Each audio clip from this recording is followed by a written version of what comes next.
Here with DustUS's ongoing coverage of IM Cologne 2023 with Randy YEKINDAR Smith, the American star himself. So speaking of your star status on the American team, Team Liquid, I wanted to ask you, it seemed like you really came alive on map 3 to take the series against Big. So can I ask you sort of what happened to sort of allow you to take over the game? Did you end up giving yourself more space, or how did the team sort of enable you to have a star level performance as the IGL?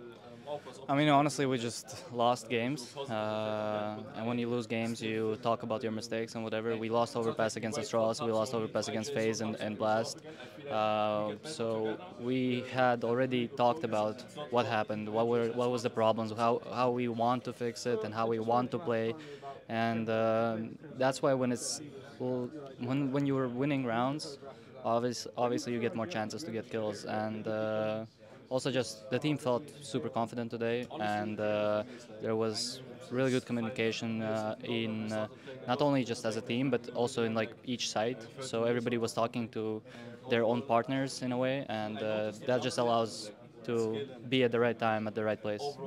I wanted to ask you about sort of that confidence too, because despite the game being fairly scrappy against Big, you ultimately overcame the issues. And a classic issue with Team Liquid throughout their entire history, dating back to the first roster, has always been the sort of tilt factor. Do you think that with you now as the IGL and a completely new set of faces, the team has finally sort of moved past that?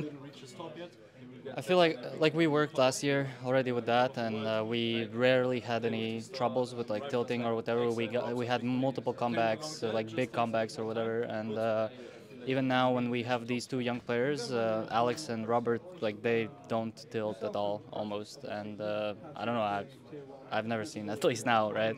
And I feel like the only person who can like tilt or not necessarily tilt, but raise a voice or something is me. When I see that we're not communicating well enough, I'm usually trying to like push and raise my voice and to be more like a leader in a way. But that's just my style. But other than that, I don't think that's a problem for us now. Okay, so the mental seems to be all good. Something else I noticed during these last 2 days of competition is it seems like Liquid is taking another look at their map pool. I've noticed you've been playing a lot more Ancient recently and a lot more Vertigo. Maps that Liquid sort of traditionally stayed more away from. What's going on with the Liquid's map pool right now? We're still figuring it out because obviously you have practice and obviously then you have official games. Maps that we thought that are strong in practice, some of them we played in officials and then we noticed a lot of mistakes, a lot of problems, right? And then we're trying to understand which map is the stronger one, which map is the weaker one. That's why we have different picks, and the more games we play, the more we gain, and the more understanding we gain as well to which maps are the better for us. So at the moment we don't necessarily know. And so you're willing more to float things maybe Liquid would more traditionally ban? Now at the start, I think that's the case. Obviously, after like in the future, when our maps are going to be ready, and obviously you can't get all of them ready even with time, but afterwards we will understand what can we float and what we do not want to play. I wanted to also ask you briefly about sort of bringing in Rainmaker and Patsy to this lineup, especially for Rainmaker has the least experience of any of the players on this roster. How are you guys working on sort of bringing up his mental to tier 1 level, his mental level and his resilience, considering he only has had so limited experience on 500 and other Bulgarian stacks?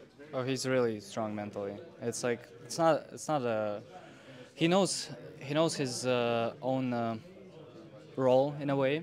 He plays spots that are incredibly hard, and at the same time you should be like consistent, and you should know what answers to find in which situations and whatever, and he has done a really good job with it. I think the main problem is not necessarily individual like level of players or whatever. I think we're just in micro moments as a team we're kind of struggling in some spots, the new situations, and then your new situations you're trying to micromanage, and then that's where the problems rise up. But then the more we talk about it, the better. Alex has done a really great job. I'm super happy with him. Speaking of the new additions as well, with Patsy, I noticed that you've sort of become less aggressive overall. Almost like, has there been a conscious decision to give up more space for Patsy, or because you used to be sort of a very hard entry player and a very aggressive player? Are you consciously giving up space to give him more opportunities to perform? It depends. We try to mostly we try to put him in spots where he's comfortable in, and obviously when something that he's doing is like not it doesn't really work in our system. We're having a talk and whatever, and we're improving. We're still finding the perfect like balance in a way of like how much space we want to give Robert, how much space I want to take or whatever.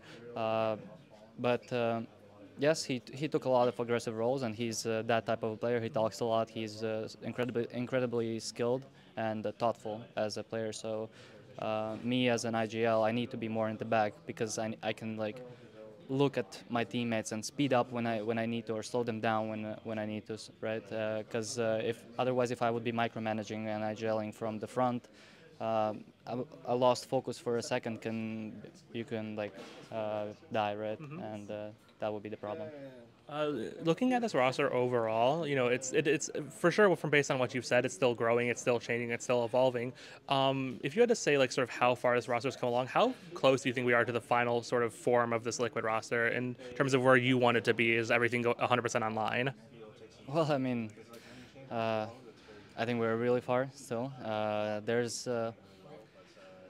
We're encountering some stylistic clashes in a way, not necessarily stylistic, but understanding of the game on certain scenarios, and that's gonna happen because obviously these two players are new for this team and whatever.